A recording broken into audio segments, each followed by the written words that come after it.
Hi everyone. इस video में हम लोग मैकेनिकल इंजीनियरिंग मटेरियल का जो ऑब्जेक्टिव क्वेश्चन 2017 में आया था आपके एग्जामिनेशन में वो हम लोग डिस्कस कर लेंगे। बिकॉज काफ़ी लोगों ने बोला है क्योंकि क्वेश्चन बैंक में नंबर ऑफ क्वेश्चन जो है वो रॉन्ग्स हैं उसके आंसर सोल्यूशन, तो हम लोग यहाँ पर देख लेते हैं क्या उसका राइट आंसर होना चाहिए। वीडियो के डिस्क्रिप्शन में paycom.in का लिंक है। अगर आप इस चैनल से बेनिफिट ले रहे हैं और चैनल को कुछ अमाउंट डोनेट करना चाहते हैं तो वहाँ पर आप उस लिंक पर क्लिक करके जो भी अमाउंट आप डोनेट करना चाहते हैं आप डोनेट कर सकते हैं, जिससे कि चैनल के इंप्रूवमेंट में बेनिफिट होगा। बिकॉज सारे लेक्चर आपको फ्री ऑफ कॉस्ट प्रोवाइड किए जा रहे हैं, तो चैनल के इंप्रूवमेंट के लिए आप कुछ पेमेंट वहाँ पर कुछ डोनेट कर सकते हैं जो भी आपको मन होगा। फर्स्ट क्वेश्चन देख लेते हैं। Fatigue failure occurs when a part is subjected to. Fatigue failure कब होता है वो पूछ रहा है, कौन सा स्ट्रेस लगेगा तो फटीग फेल्योर होता है। तो पहले बोल रहा है फ्लक्चुएशन स्ट्रेस है, सेकंड है कंप्रेसिव स्ट्रेस, थर्ड है टेंसाइल स्ट्रेस और फोर्थ है यूनिफॉर्म स्ट्रेस।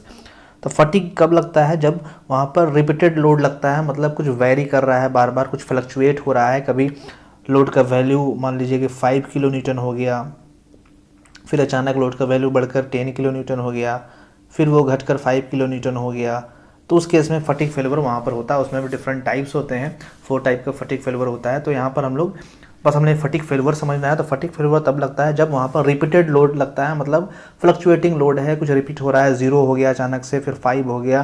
जैसे कि बेल्ट ड्राइव हम लोग यूज़ करते हैं तो बेल्ट पर अचानक से ऊपर वाले में लो लगता है, लो लोड लगता है, नीचे वाले में ज़्यादा लगता है, उस हिसाब से यहाँ पर वेरी करते रहता है तो फ्लक्चुएटिंग लोड होता है। तो फ्लक्चुएशन स्ट्रेस जहाँ पर लगेगा वहीं पर फटीग फेल्योर होगा। तो option number A right answer होगा।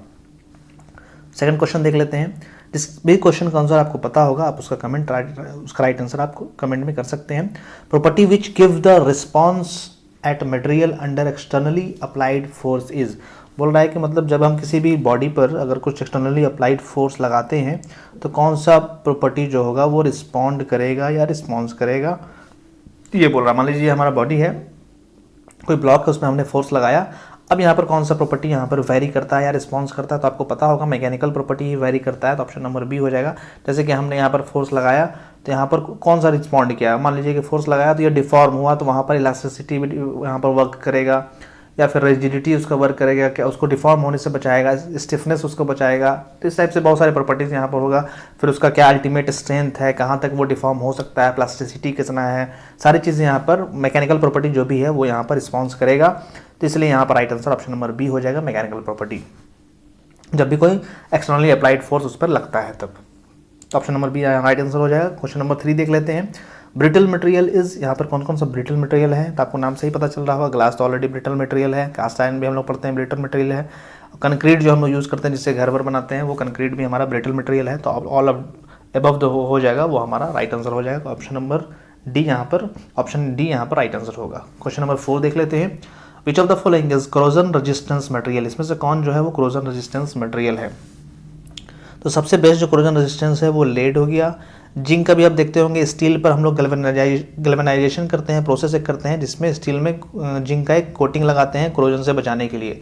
तो जिंक भी है और कॉपर भी कोरोजन रेजिस्टेंस इसका कुछ हद तक ठीक रहता है। तो यहाँ पर all of the above right answer हो जाएगा। ऑल ऑफ द एबव यहाँ पर राइट आंसर हो जाएगा, मतलब कोरोजन रेजिस्टेंस सबका यहाँ पर अच्छा होता है। क्वेश्चन नंबर 5 देख लेते हैं। Cast iron has unique property of, cast iron के पास कौन सा यूनिक प्रॉपर्टी होता है। तो कास्ट आयरन के पास तो एक होता है हमारा हाई कंप्रेसिव स्ट्रेंथ होता है, कंप्रेसिव स्ट्रेंथ उसका ज़्यादा होता है, और एक जो प्रॉपर्टी होता है उसके पास डैम्पिंग प्रॉपर्टी होता है। डैम्पिंग प्रॉपर्टी होता है जिसके वजह से वहाँ पर डैम्पिंग प्रॉपर्टी होता है जिसकी वजह से वहाँ पर वाइब्रेशन को वो रजिस्ट करता है, मतलब जो भी वाइब्रेशन वहाँ पर जनरेट होगा, बिकॉज मशीनिंग करने में काफ़ी वाइब्रेशन क्रिएट होता है तो उसको वो वहाँ पर रजिस्ट करता है, मतलब वो बचाता है ब्रेक होने से।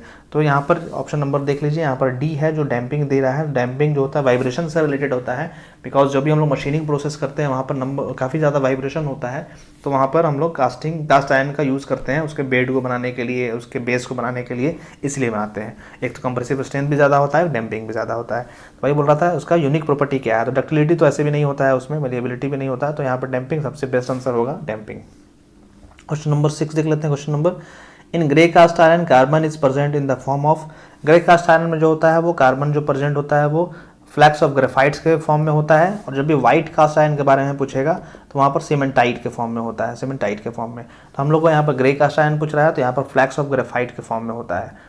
या फिर व्हाइट कास्ट आयरन में कार्बाइड भी बोलते हैं, उसको कार्बाइड भी बोलते हैं। तो यहाँ पर फ्लैक्स ऑफ ग्राफाइट होगा, यहाँ पर right answer option number A हो जाएगा। क्वेश्चन नंबर 6 का option number A right answer होगा। क्वेश्चन नंबर 7 देख लेते हैं, what is the effect of carbon in steel.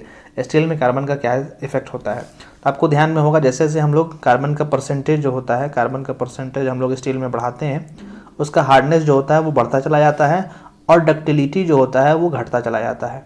उसी तरह से एक और यहाँ पर टर्म आ गया है वेल्डेबिलिटी, मतलब वेल्डिंग होने का प्रॉपर्टी एक को बोलते हैं वेल्डेबिलिटी।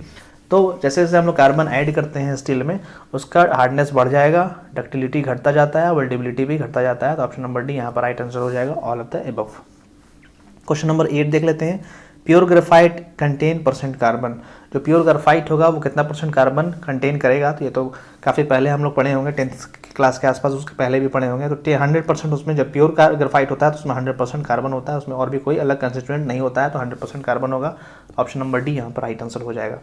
क्वेश्चन नंबर 9 देख लेते हैं, cast iron is used for machine beds because of its high. बोल रहा है कास्ट आयरन का यूज़ हम लोग मशीन बेड में करते हैं। मशीन बेड मतलब आप लोग देखे होंगे लेथ में हम लोग यूज़ करते हैं, लेथ में कास्ट आयरन का यूज़ करते हैं बेड बनाने में। तो हमने अभी डिस्कस किया था, इसका डैम्पिंग प्रॉपर्टी अच्छा होता है और कंप्रेसिव स्ट्रेंथ भी अच्छा होता है। तो यहाँ पर देख लीजिए ऑप्शन नंबर सी है, डैम्पिंग स्ट्रेंथ और कंप्रेसिव स्ट्रेंथ दोनों है, डी भी दिया हुआ है। तो यहाँ पर दोनों राइट आंसर हो सकता है, डैम्पिंग स्ट्रेंथ और कंप्रेसिव स्ट्रेंथ दोनों हो सकता है। तो कहीं कहीं आपको देखेंगे दोनों का आंसर सी और डी दोनों दिया हुआ है राइट आंसर, और कहीं कहीं डायरेक्टली सी दिया हुआ। तो इसमें से आप दोनों में से कोई एक सेलेक्ट कर सकते हैं, बिकॉज दोनों राइट आंसर हैं। तो यहाँ पर क्वेश्चन में कोई एक आंसर देना चाहिए था, बट यहाँ पर 2 आंसर दिया हुआ है।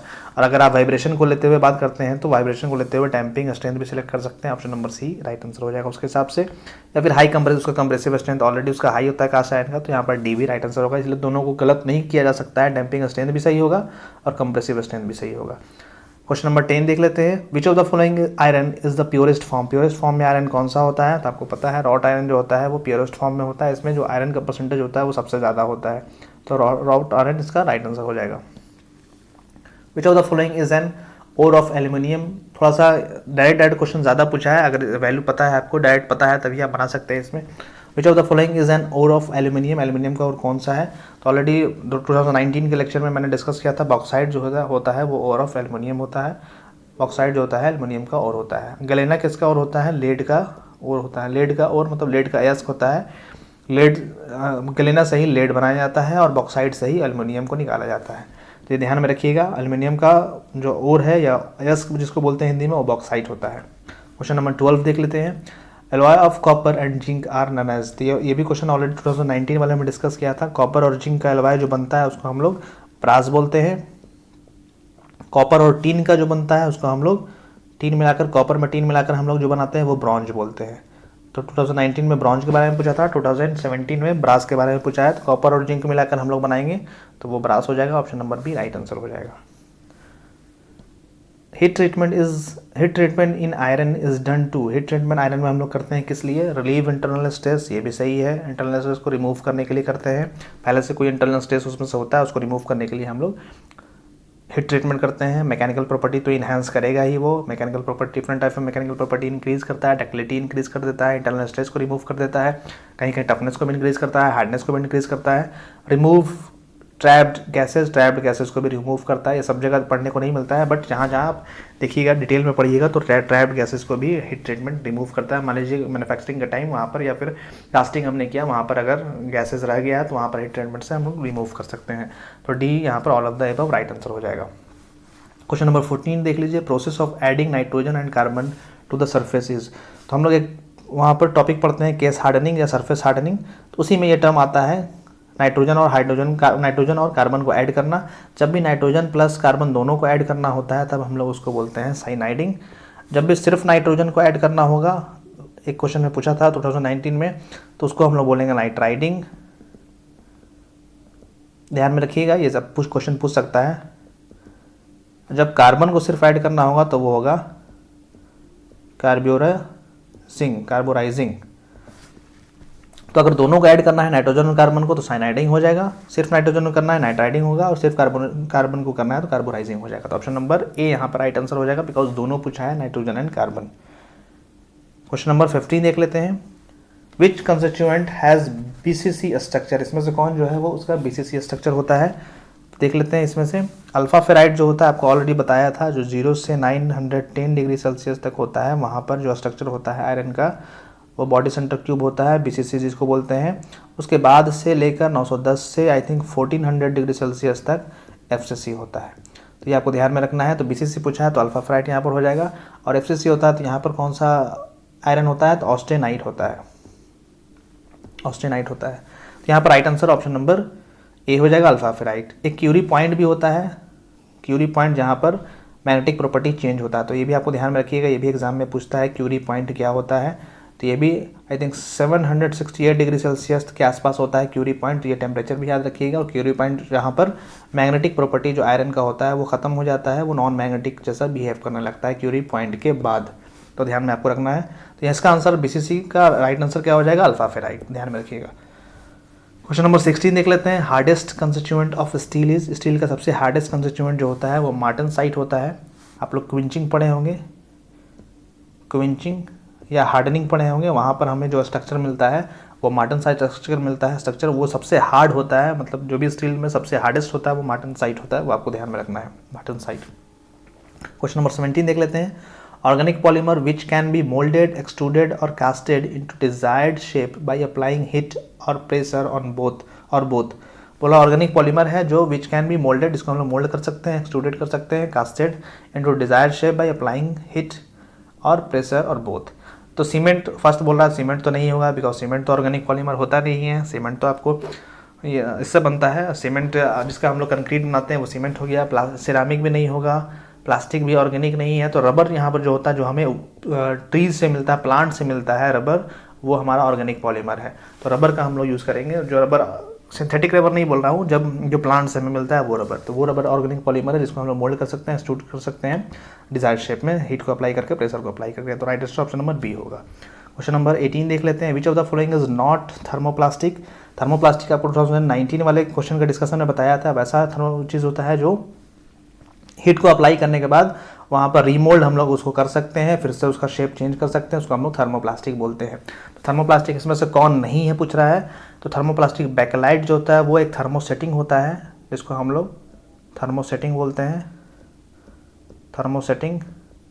तो इससे ये टॉपिक भी आपके लिए इंपॉर्टेंट है, थर्मोप्लास्टिक और थर्मोसेटिंग, बिकॉज उस टाइम में भी देखा था, 2019 वाले में भी क्वेश्चन आए हुए हैं, 2017 में भी आए हुए हैं। तो बैकलाइट जो होता है एक इंपॉर्टेंट, बैकलाइट जो होता है वो थर्मोसेटिंग होता है। तो यहाँ पर राइट आंसर पूछ रहा है कि कौन थर्मोप्लास्टिक नहीं है, तो बैकलाइट थर्मोप्लास्टिक नहीं होता है। पॉलीइथिलीन थर्मोप्लास्टिक होता है, पॉलीस्टाइरीन थर्मोप्लास्टिक होता है और पॉलीप्रोपाइलिन थर्मोप्लास्टिक होता है। तो बैकलाइट यहाँ पर राइट आंसर हो जाएगा। क्वेश्चन नंबर 19 देख लेते हैं। Thermosetting plastic of the following is, इसमें से कौन थर्मोसेटिंग प्लास्टिक है, तो ऑलरेडी अभी हमने देखा था बैकलाइट जो होता है वो थर्मोसेटिंग प्लास्टिक है, तो यहाँ पर बैकलाइट आंसर हो जाएगा। पॉलीइथिलीन जो थर्मोप्लास्टिक होता है, विनाइल क्लोराइड ये भी थर्मोप्लास्टिक होता है। उसके बाद बैकलाइट बोल रहा है, तो बैकलाइट हमारा थर्मोसेटिंग है। क्वेश्चन नंबर 20 देख लेते हैं। Rapid cooling of steel make it, जब हम लोग स्टील का रैपिड कूलिंग करेंगे मतलब फास्ट कूलिंग करेंगे, मतलब या तो हम लोग वाटर में कूलिंग कर लेंगे, जिसको हम लोग क्विंचिंग बोलते हैं। तो क्विंचिंग हम लोग करते हैं तब हमें क्या मिलता है, सबसे हार्डेस्ट स्टील मिलता है, हार्डेस्ट स्टील मिलता है। तो जो हार्डेस्ट स्टील मिलता है उसको हम लोग मार्टनसाइट बोलते हैं। तो यही था rapid cooling of the steel make it. तो हार्डर स्टील हम लोग को मिलता है और स्ट्रॉन्गर मिलता है, हार्डर और स्ट्रॉन्गर मिलेगा। जब भी हम लोग रैपिड कूलिंग करेंगे, फास्ट कूलिंग करेंगे, रैपिड मतलब फास्ट कूलिंग करेंगे तो हम लोग को स्ट्रॉन्गर और हार्डर स्टील मिलने वाला है। तो ऑप्शन नंबर है यहाँ पर राइट आंसर हो जाएगा। किसी आई थिंक क्वेश्चन बैंक में आपका ये आंसर सॉफ्ट एंड डक्टाइल दिया है, तो कभी भी रैपिड कूलिंग करेंगे, फास्ट कूलिंग करेंगे तो डक्टाइल हमें मिलना ही नहीं है, हमेशा वहाँ पर मार्टनसाइट मिलता है। और मार्टनसाइट जो होता है वो हार्डेस्ट होता है, और कभी भी वो डक्टिलिटी उसका हाई नहीं होता है, वो ब्रिटल होता है, हार्डर होता है और स्ट्रॉन्गर होता है। तो ऑप्शन नंबर है यहाँ पर राइट आंसर हो जाएगा, उसका टफनेस भी ज़्यादा होता है। तो यहाँ पर हमें मिल जाएगा रैपिड कूलिंग में ऑप्शन नंबर है राइट आंसर हो जाएगा। तो ये हमारा 20 क्वेश्चन है, इसमें से जिस भी क्वेश्चन में डाउट होगा आप कमेंट करके पूछ सकते हैं। वीडियो देखने के लिए थैंक यू सो मच। अगर कोई पर्सनली क्वेश्चन है तो आप टेलीग्राम ऐप डाउनलोड कर लीजिएगा, वहाँ इंजीनियर सलाह ग्रुप ज्वाइन कर लीजिएगा। ग्रुप ज्वाइन करने के लिए लिंक डिस्क्रिप्शन में, वीडियो के डिस्क्रिप्शन में प्रोवाइडेड है, आप वहाँ पर क्लिक करेंगे तो वो ग्रुप ज्वाइन कर लीजिएगा। और फेसबुक पेज भी अपना बना हुआ है इंजीनियर सलाह के नाम पर, वहाँ पर भी आप जाकर क्वेश्चन पूछ सकते हैं। और कुछ अमाउंट अगर आप डोनेट करना चाहते हैं, पर्सनली आपको बेनिफिट मिल रहा है और आप चाहते हैं कि इस चैनल से आपको बेनिफिट हुआ है, आप कुछ पेमेंट करें, कुछ डोनेट करें चैनल को, तो आप डोनेट कर सकते हैं paycon.in पर जाकर। वीडियो को देखने के लिए थैंक यू सो मच। देखने के बाद लाइक और शेयर ज़रूर कीजिएगा, और चैनल को सब्सक्राइब नहीं किया तो सब्सक्राइब भी कर दीजिएगा। Thank you so much.